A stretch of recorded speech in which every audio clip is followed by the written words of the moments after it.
And the only reason I asked you because you lived in the neighborhood that I lived in Chicago. Oh. 75th and St. Mark.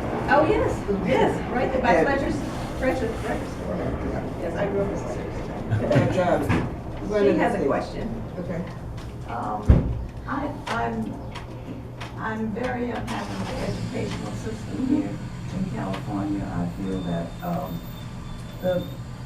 I don't know how much control you have over the LGBTQ students. They seem to be wasting a lot of money and not putting the money where it really belongs, and helping teachers and stuff. Do you have any thoughts on the education? And were you a teacher?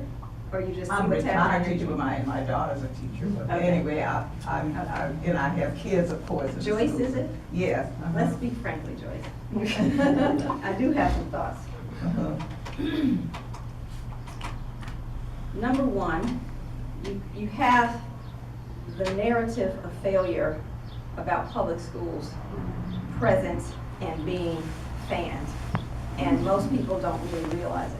So there are structural issues, but we definitely have, so let me back up. I'm devoted and committed to public school education. Why? Because I'm the product of public school education. My children have been through public education. What we know over decades and over history is that public education is what is going to be accessible to all children at all times, all comers, all challenges. Okay, so the charter schools have come and people are making a lot of fanfare about some of them.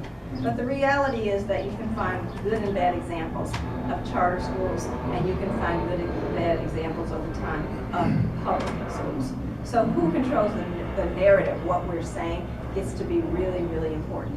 And charter schools are publicly funded schools that don't have the same set of rules or standards that other schools have.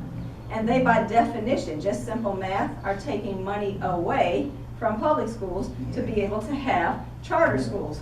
So trying to educate a child is challenging enough. Trying to educate a child with less is really challenging. The other thing about charter schools is that because they don't play by the same set of rules, they can manipulate those rules and manipulate the data to be successful, while at the same time fanning the flame of the narrative of failure of public schools. And that's really what we see happening, because they have dirty little secrets too. They don't take the children who are the hardest learners.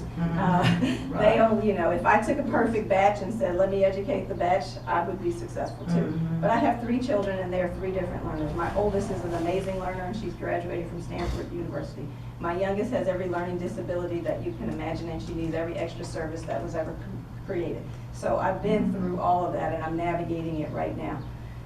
So we need to realize that's kind of what's happening and stop allowing that narrative of failure around public school education to continue, and we really need to fight back on it. Secondly, it takes money. You know, Joyce, if you've been a teacher in a classroom, that some children, trying to say basically every children can be educated for $100 is a recipe for disaster, because children are not on a manufacturing line. Some children can be maybe educated for $100, but some are going to take more. And what I would tell you is that in this community, it takes more, because we have, for instance, English as a second language, but English as a second language to 100 primary languages, not just one, right? We have, so you asked about where does the funding come from. It's a collaboration of federal, state, and local decisions, and you really have to come together. The state has a role in that. The general fund in part funds some of that, but we also have the legacy of Prop 98 and Proposition 13. And the law of unintended consequences are not operating like they were supposed to be. In simple terms, what that means is that if you live in a rich community where you have a lot of homeowners who have a big tax base and that property turns over, let's take Santa Monica, you're going to have more money for schools. If you live in a community like large part of the 62nd Assembly District where you have renters and you don't have property turning over and the property tax base is not constantly going up, you're going to have less money from the state for schools. So there's loopholes to that which need to be fixed. Proposition 13 there is.